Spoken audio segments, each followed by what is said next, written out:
Hi, welcome to House Sitting World, Issue 2. We've got a really, really fun and exciting interview today with Jennifer Taylor, who is a Canadian expat who lives in Costa Rica now, but funnily enough, she's house sitting at the moment in Vancouver.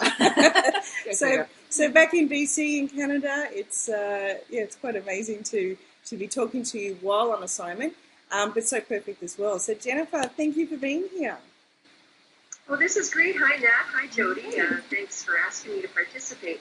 I love your magazine, by the way, and I am so proud that you asked me to be on the second issue. I think that's really cool. Well, the thing is, when we actually met you down in Costa Rica, and we went and had lunch and chatted to you, we were just so inspired by your story, because, I mean, so many expats down in Costa Rica have such cool stories to tell anyway, but yours was really unique, and with your whole sharing of your house down there and the ability to be able to go away at any time and start traveling at any time. Really the first question that we'd love to share with everybody is, that whole, is it really possible to house sit as a single? Oh gosh, yeah, it's very easy. When I talked to you too, when I first met you in Costa Rica, you were very positive about, or very emphatic about telling me that there's no better way or lesser way to find a house sit. It's all in how you present yourself when you're first communicating with your person you're applying to. And that's absolutely true. It's absolutely true.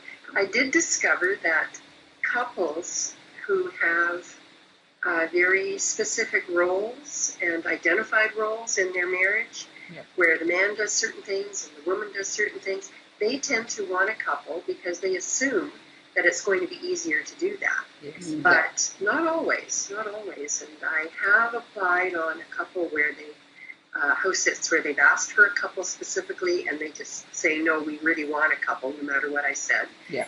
And I've applied on one where they thought they wanted a couple, and then after I talked with them and communicated a little bit, they were happy to have me. And that's the one I'm going on this Christmas. Right. So it's all in the way you present yourself. If you present yourself as being confident, caring, and your feet on the ground and capable, then it's gonna resonate with them, whether you're a couple or whether you're four people or whether you're single. Yeah, definitely. And this, as you say, there's so many different size house sits in terms of the size of the property and how many pets they have and the duties that is required on the thing. We've certainly had house sits where you couldn't have less than a couple, but we've also had house sits where we could have easily just been one person. We've had just an apartment in London a couple of times. Anyone could have done that. It was just looking after a cat, one or two cats. So what just came up for me though with you saying about you're still actually applying to the sits even though they state that they would like a couple. That's awesome. And I don't know, tell us about that. Is it kind of like because it's your intention of where you're going or where you're wanting to be? Yeah, well, I have, what I discovered early on is that I have to establish my own ethic and my own personal rules. And one of them is I only apply on ones that I want, that I'm really interested in. So I don't shotgun applications. I don't do that at all, number one. And number two, when I do apply, I never apply on another one that's going to conflict with that until I get confirmation from the homeowner, either positively or negatively, that it's going to happen or it isn't, but I wait for that confirmation.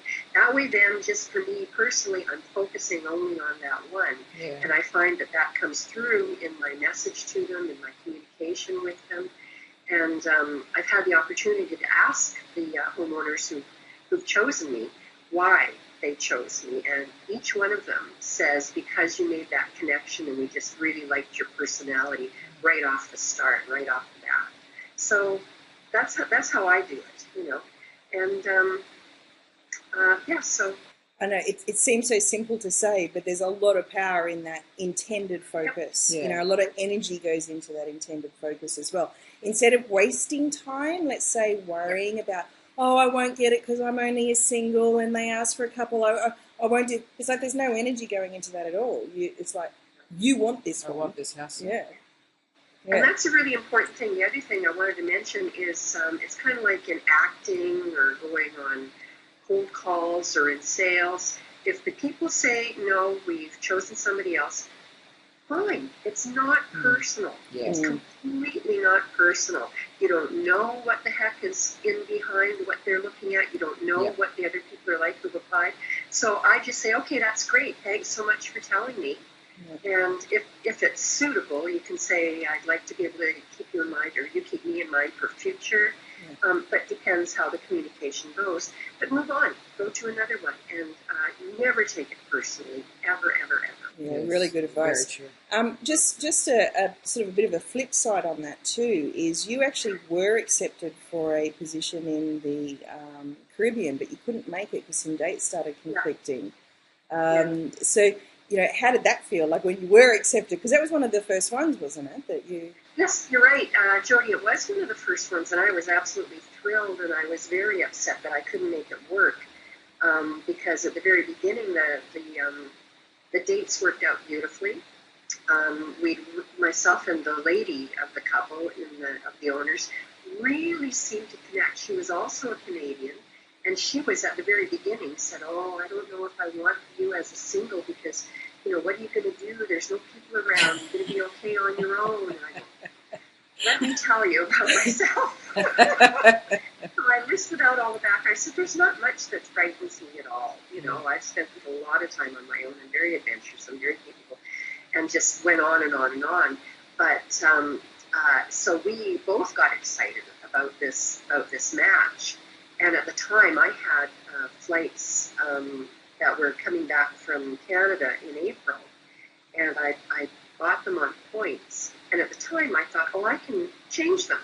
Well, there was no way I could change them without paying thousands of dollars, practically. And then I'd have to come back from Canada to San Jose, because I live in Costa Rica.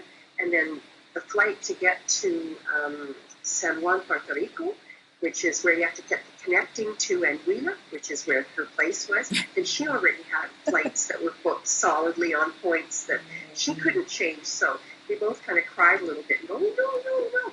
And she asked me if she could keep me in mind for the next time they go on vacation. Right. And it was, so actually that was, even though I didn't get to go on that one, it really boosted my ego and boosted my morale. I thought, my God, you know, it's possible to make a brilliant connection with somebody just through the messaging and just through the communication back and forth. So that was a real confidence builder for me and helped me a lot to apply on just about anything that I really, really wanted.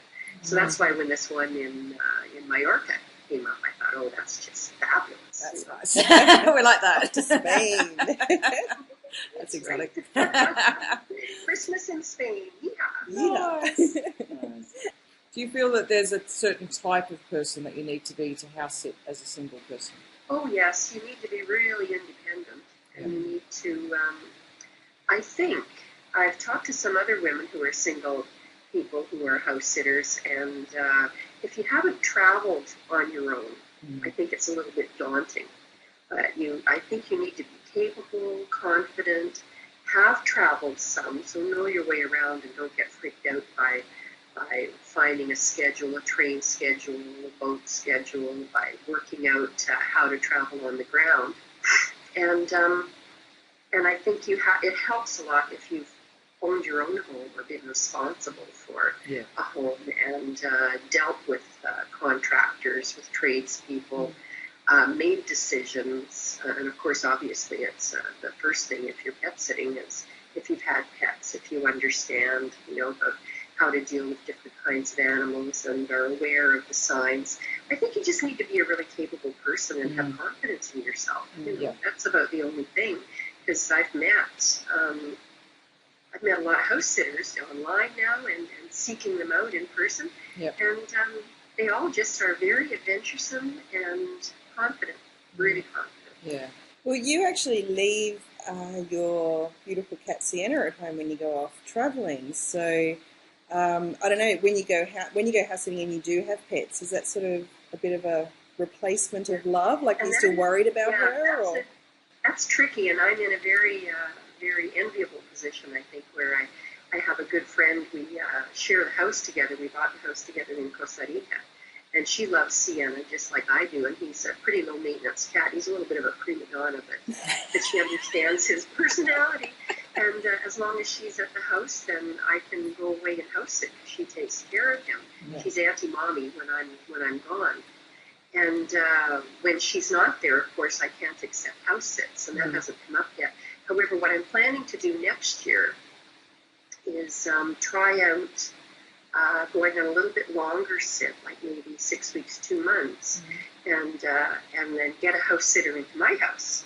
Nice. To take care of Sienna and take care of my house, because I think my friend will be wanting to travel a little bit as well. Yeah. Stay it forward. Stay it forward, we call that. Circular thing. I know, it's a real pay it forward thing, isn't it? Yeah. That's very cool. So what do you enjoy about house sitting as a single? Actually, it's funny. What I ended up enjoying about house sitting is not what I expected I would enjoy. That's funny.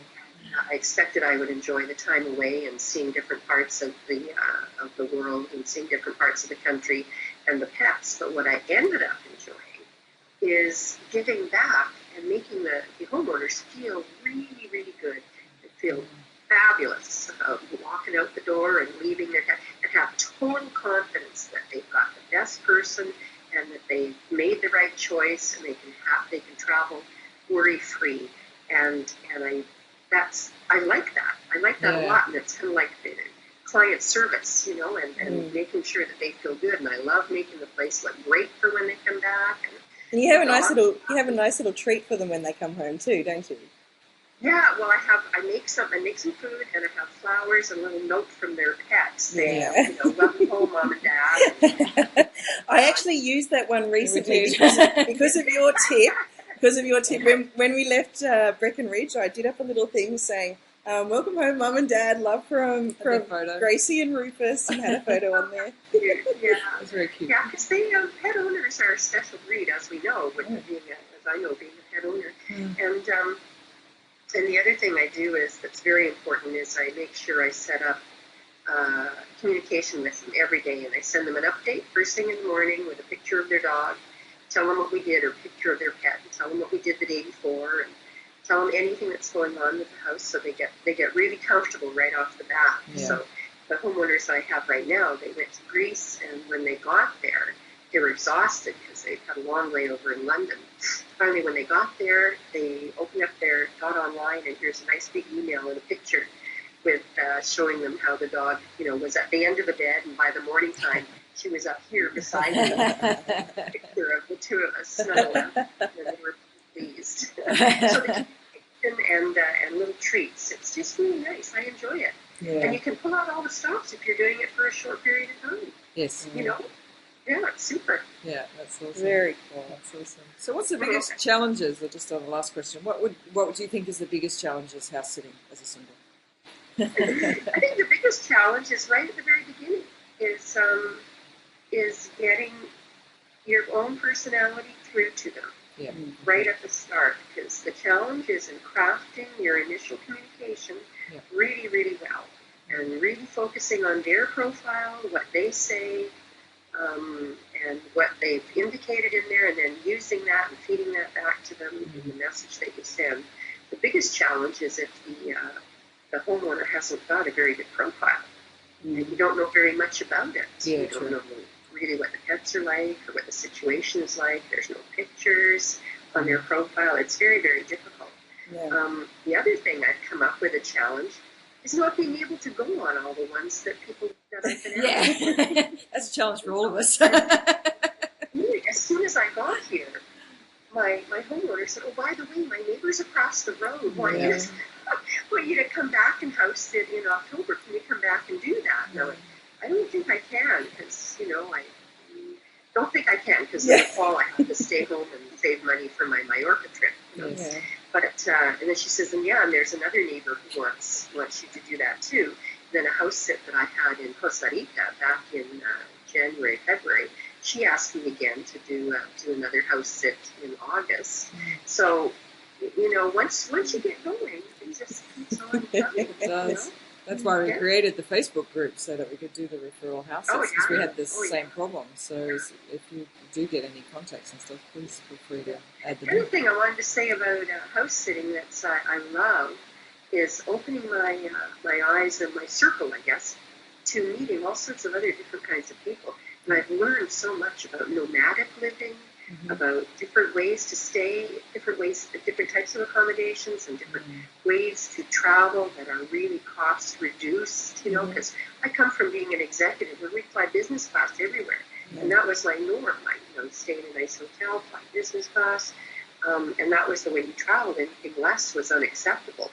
And I've met people who have the courage to leave everything that they thought and were educated to believe is the right way that you should be fashioning your existence, and leave all that and follow their dreams, like you guys. I mean, you guys are brilliant and a tremendous inspiration to me. You were the first ones I met, and then I started to kind of learn a little bit more and talk a little bit more and read more. And there's this whole strata of people out there who get such joy and fun from traveling around and doing it on a reduced budget, and not living the way that you do in the rat race and the pressure job, and convinced that you need to have that huge paycheck to pay your mortgage, to buy all the things, or to pay off all your credit cards that you were stupid enough to use to buy things you can't afford. You don't want. And that's what I love the most about it, is it's opened my eyes to a whole different set of people. You know, it's fabulous. It's great. Yeah, it is so cool. Absolutely. I think that's a perfect message to finish on. And I guess a lot of those people are actually there in our Facebook group too. So we look forward to meeting even more, don't we? Yes, indeed. Absolutely. That's correct. Well, thank you so much for your time today, Jennifer. I think it's been very valuable. We've had a lot of questions in our Facebook group, particularly about single house sitting. So really wanted to have a chat to you today, knowing that you're doing it and out there doing it. Very pleased to have had the chance to chat with you guys, and I better get back to my Katie now and see we get back to our two. Thank you, Jennifer. Look forward to giving you a big kiss and cuddle next time we meet somewhere in the world. Wherever we are in the world. Forward to your next edition. Wonderful. Thank you, Jennifer. Thanks, honey. Okay, see ya. Bye-bye.